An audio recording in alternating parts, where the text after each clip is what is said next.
Now, I found a quote, or not a quote, but it's from your bio. You talk about you like to create distinct visual languages for the projects that you shoot, and I'm wondering for Blackbird, how would you describe the distinct visual language, and how did you come about creating it?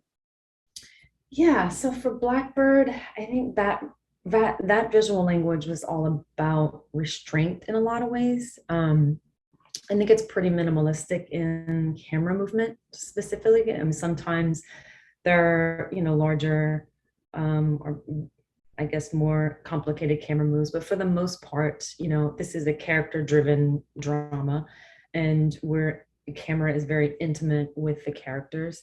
And a lot of times there isn't really movement required, or sometimes that would be distracting. So it was all about like restraint in that regard. Um, so it was about with camera, with focal lengths, with the field of view, with the format. It was about creating an immediacy and intimacy. So I chose large format to be able to create that because of its wider field of view, for us to be, physically with these two characters, specifically Larry Hall and Jimmy Keene, because a Hmm. lot of it was just, I wanted the audience to feel like they were inside these conversations in the four walls of a cell at times, or in our cell block. Um, yeah, and it was the palette was really inspired by this Gordon Parks series called The Atmosphere of Crime that he did in 1957, which had a very pastel palette. And that's something that really inspired me, that I wanted to bring into this. Um, so yeah, those are some big components that made up the visual language. And what else can I say?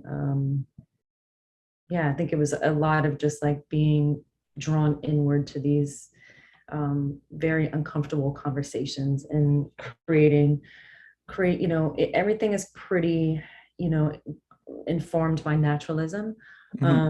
but sort of, elevated and enhanced. It was important to remain grounded, and not, I didn't want to make like the very heightened theatrical version of a jail, with shafts of light coming in through the windows, or anything that felt contrived. I wanted to feel visceral and gritty, really maintaining that sense of grittiness and texture.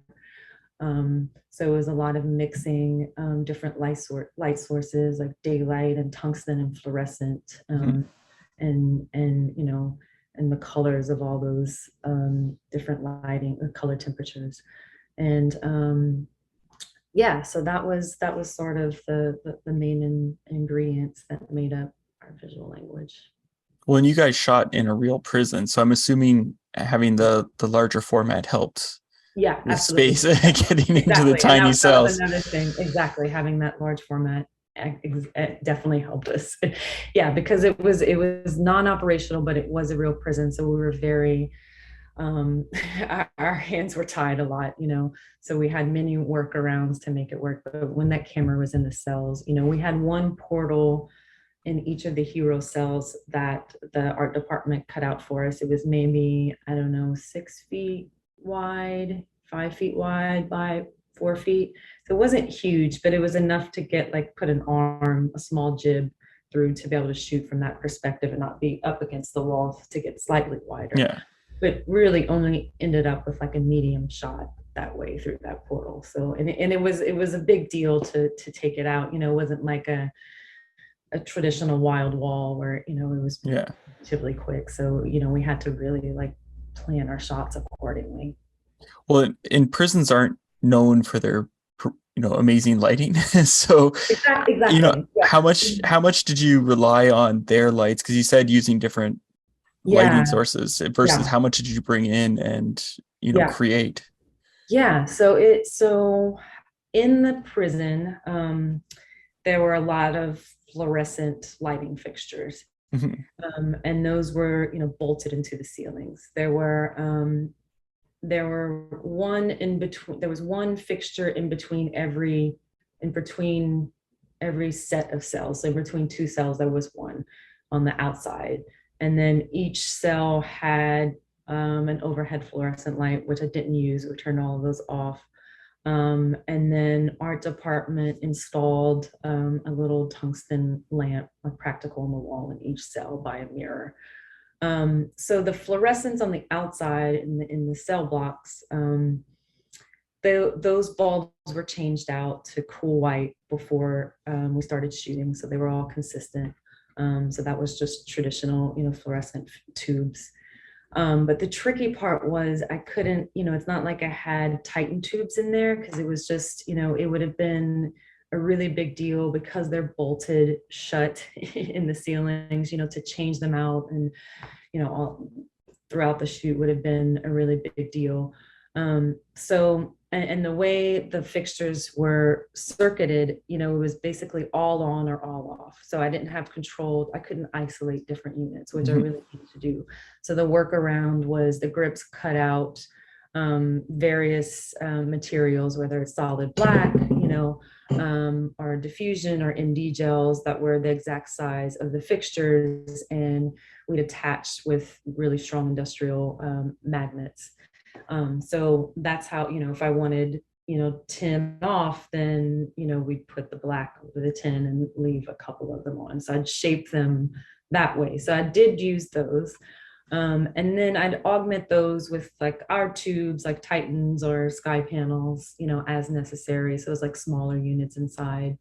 And then each cell had a small sliver of a window. It was like 4 feet tall by, I don't know, 6 inches. And so we pushed 18Ks through the windows. And then of course use that tungsten light in there, which sometimes I augmented with a small light.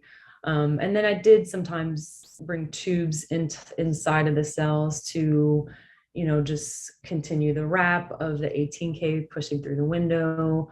And then I'd use a lot of negative fill because the wall color was pretty light. It was like a really light beige. So I had dew from on the walls and the ceiling, that you wouldn't see on camera. So that was the main approach in the prison. Now, this is also based on true stories. So how do you tackle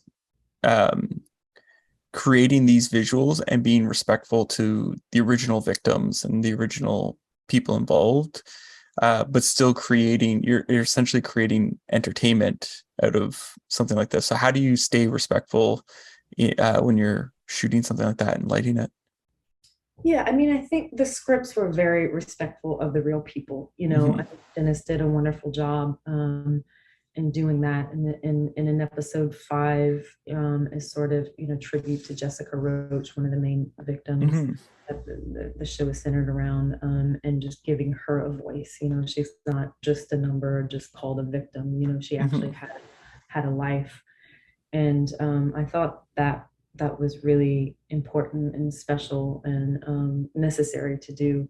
So it was all written in the script. I don't think that, because it was just within the story on the page, it naturally, translated into the way we shot it. That, I don't, and of course, we weren't set out to make a documentary, and, Dennis wasn't either.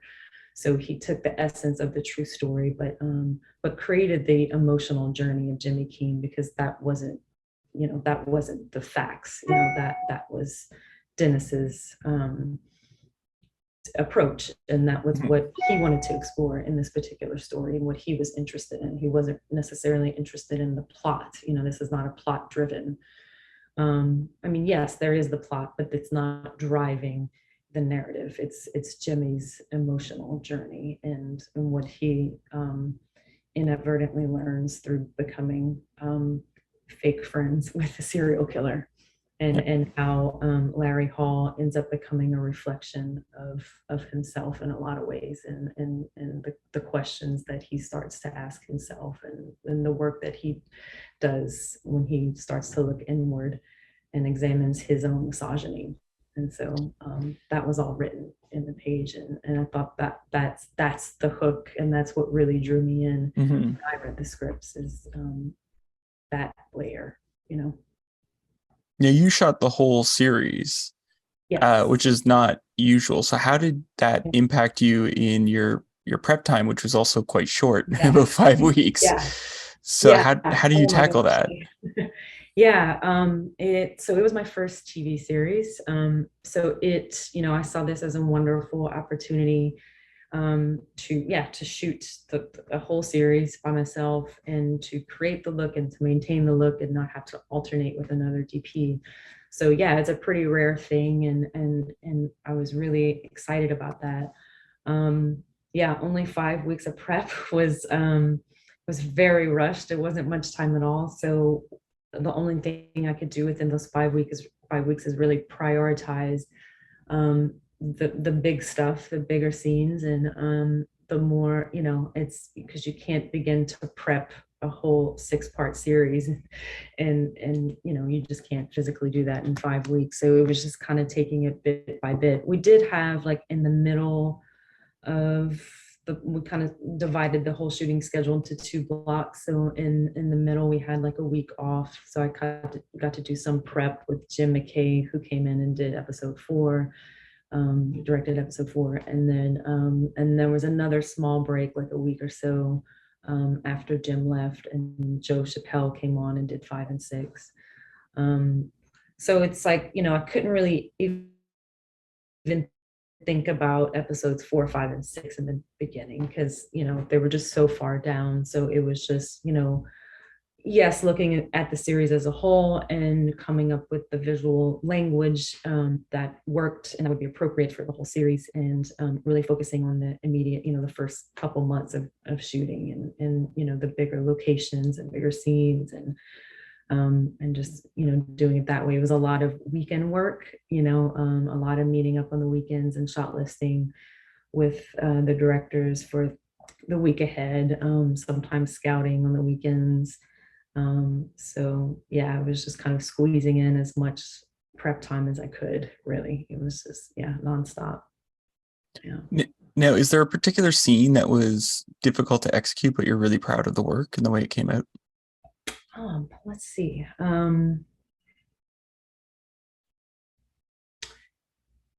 One of them, it was always kind of like we were talking about before, it was always pretty difficult to shoot within the jail cells, just because the nature of the beast. And there's one particular scene, I think it's in episode 6, where Larry and Jimmy are in Jimmy's cell. And there's a good amount of coverage, and they're standing and sitting, and Jimmy's brushing his teeth at the mirror and then walking back. And the coverage is relatively simple, but it was complex in a way, is to figure out, how to make the scene feel dynamic and not, with actors moving, and we wanted them to move. So, but we're in this tiny space. We wanted the coverage to feel layered and not so restricted. So it was sort of a challenge just figuring all that out. But I think I was really happy with it just as we started shooting it. I'm like, oh, this is coming together so nicely, and it's working. But I think that was a good example of just actors, camera operators, everyone just working together to come up, with the best approach. And I'm really happy with the way it turned out. Another, and this was just 1 or 2 shots, but it's at the end of episode 5, when Jimmy is crying in a cell alone, and it's the push in, the push in from outside of his cell, like in the cell block, and then pushes through Jimmy's cell bars, through the bars into a close-up of him. Mhm. And that was always like, I didn't know exactly how I was going to light that, because we were seeing the world, and I didn't have much space to hide lights, and it was nighttime. So I didn't have the daylight push coming in through the windows. It was really just some soft, subtle moonlight in the window, and then Jimmy's little practical lamp on. And there were, because we were seeing most of the cell block, or cell, his particular cell, I didn't have much space. So I just like racked my brain for weeks of like, where am I going to hide? lights and how am I going to get something on his face? He's just backlit, and when he couldn't be silhouetted in this moment because we really see his eyes and his emotion. It was just, gut wrenching, and we really needed to connect with him that way.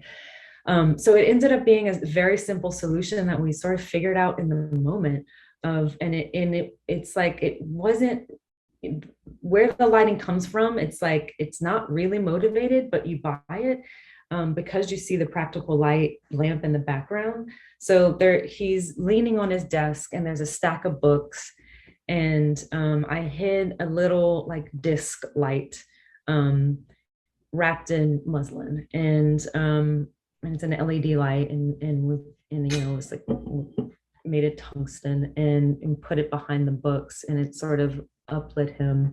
But you bought that it was just maybe, and it wouldn't have been, but this couldn't have happened in real life. That lamp wouldn't have bounced and hit him like that. But you just associate that warm light with the practical lamp that you're seeing in the background, and it worked great. And it was such a simple solution, and I was really happy with the way it turned out.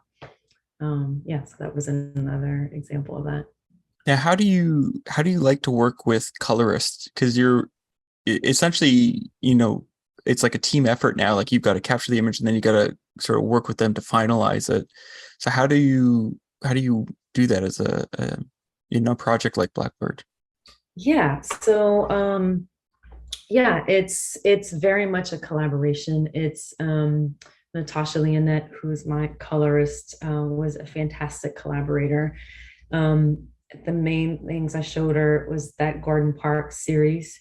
We looked at some stills from the movie The Master for color references, and that really, those photos, especially from the Gordon Park series, really exemplified what I want to with contrast, that pastel color palette, the mixing and kind of contamination of different colors from different light sources. So it was just, getting on the same page that way. I'm a big believer in just sharing visual references, and, it's such a great way to get on the same page. So she totally got what I was trying to do, and we worked very closely together, and I think she nailed it and more, and really enhanced what I was trying to do. So yeah, that's sort of the way I like to work. And I have one last question for you, and I ask this of everyone. What would you say is your favorite guilty pleasure film or TV show to watch? I think the original Sex and the City. Are you like, so what about the movies? Did you include the movies with that, or? Um, I don't remember. I mean, yeah, the movie was good. I liked the movie. Yeah, how many movies were there? Were there I think two? just two. Yeah. Okay, I don't know if I saw the second one. I think recently, I think watched the first one on the plane, but just that original series, I just remember just binging it over and over when it first came out. And yeah, it's just kind of just mindless and fun, and yeah, it just, you don't have to think too much, and it's an escape. Yeah. Well, thank you so much for letting me interview you today. Yeah, thanks for having me. And Appreciate it.